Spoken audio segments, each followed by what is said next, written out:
What's up? Welcome back. I'm John Stark, MarkTheMovieGuy.com, your favorite blind film critic, and today I'm going to talk about the Meyerowitz stories.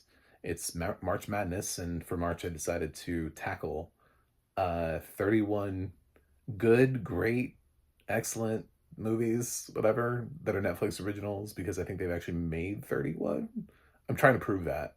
No, this is a test of finding. So I'm going back through ones that I've previously seen and re-reviewing them with audio description. Um, I've seen the Meyerowitz stories before, so this is a second look at the Meyerowitz stories. And I don't know, I've got a black baseball cap on today, and I'm wearing, I think, a Batman Joker shirt, just for my blind disabled people out there. And click like and subscribe, because I need more people now more than ever, as attacks against the disabled community, DEI initiatives, being blamed for, planes falling apart and plane crashes, and uh, people attacking Section 504. I mean, like everything, it's not fun. I'm not having fun, but it's this or TikTok challenges, but I have to get followers now, because people need to hear about accessibility, and I have to have followers in order for them to do that.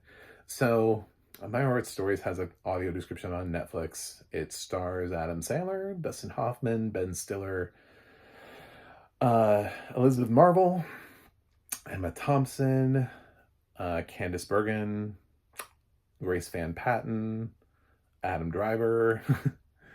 uh, Anybody else that I can think of before? I think that's enough for most of the cast. It's written and directed by Noah Baumbach, who also made White Noise with Netflix, for Netflix, which also has Adam Driver in it. And this one feels more like the Noah Baumbach that I'm familiar with. Like, this is the Squid and the Whale Noah Baumbach. This is that Noah Baumbach. So I'm much more happy, and I like this movie a lot more, because this feels way more in his zone, in his wheelhouse, than him trying to step out of his zone for White Noise. Um, it has sort of this patriarch of the family, played by Dustin Hoffman, is this artist. He was also a professor, and he has his sort of dysfunctional kids. It's a little like Royal Tenenbaums. It's like if, in many ways, it's like if Noah Baumbach made the Royal Tenenbaums, this is what it would look like. And his three kids are all going through their own stuff, and they all have their own personal lives. It kind of focuses on the two sons more than the daughter. So Adam Sandler and Ben Stiller are sort of the leads, and they have most of the interaction back and forth between each other. And Ben is successful and has made a business for himself, and Adam really hasn't, and he was sort of like a stay-at-home dad, and now he's getting a divorce, so he has to figure out what he's going to do with his life, and his daughter's going off to college, so he's really at this crossroads for himself as a human being. And the dad, Dustin Hoffman's character, is he's very interesting. Hoffman plays him in sort of this, like, is he even listening to anybody else around him? Like, sort of like a blowhard that just likes to hear the sound of his own voice. And it's a very fun performance for Hoffman. And the things that happen to him as a character, it's sort of like most of the movie, and one of the reasons that gets Ben Stiller out, because he does not live in the same area, but to the rest of the family, is if something happens with Hoffman, and he becomes injured and hospitalized, and the kids have to sort of figure out what it is they're doing. And he's got this art show coming up, and these kids are like, well, do we go ahead and have the art show? And they're working a lot with their stepmother, because he remarried, and it's not their mother that has control of who's like considered to be the next in line, different things like that. Ben Stiller has some great moments where he just wants like the certain nurse in the room. It's a nice dramatic turn for Adam Sandler in an appropriate casting too that highlights what he can do as an actor without quite stretching him the same way like Uncut Gems does. It's uh, it's in his wheelhouse. You know, it's where he gets to live in terms of he gets to be kind of funny, um, and but it's not like super serious. You know, he's not in a really overly dramatic role, but he's done those. Um, so he this is like actually being written into a good comedy for him instead of uh, Happy Madison production. It's a lighter movie. I've been reviewing a lot of more serious films up until now for March Madness, and I like Meyerowitz stories. Is it my favorite Noah Baumbach movie? No, but I think it's a movie that has disappeared because it was on Netflix. Like this movie came out in 2017. I don't think many people pay attention to it. Even audiences, it has like a 6.9 on IMDb, but it has an 80 Metacritic score, so critics liked it a lot more than audiences did.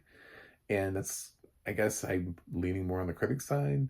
Um, but I'm not necessarily saying, like I said, I was looking for good to great.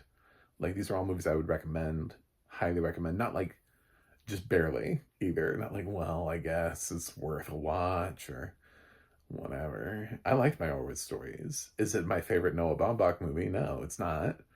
But it is better than, it's also my least favorite Noah Baumbach movie. So, I thought the audio description was pretty good. It pointed out some things that were kind of funny and humorous throughout the thing. Uh, there is a fair amount of dialogue here. So often in dialogue heavy movies, we tend to get a little less description. Um, and there are some really heavy, quick cuts. The editing here just immediately kind of jumps like almost like mid sentence at times to the next scene. So the transitions are rough, which makes it really hard for the audio description team to come in and be like, we're in a new place. Um, it's an interesting way that Baumbach has put together these stories of the Meyerowitz family and has chosen to tell it. But I think it has an excellent ensemble cast that all do lovely work. This is something that easily should have been in the Oscar conversation, but at the same time, I can understand why it wouldn't be sweeping the season. This is the kind of thing that if it ended up with a screenplay nomination, I think most people would have been like, yeah, that's fine. You know, like Noah Baumbach, he's a good writer. We can recognize that. So, I don't think this is the best dramatic performance from Sandler or Stiller or Hoffman or any of the other casts who are all featured a little bit less than those three.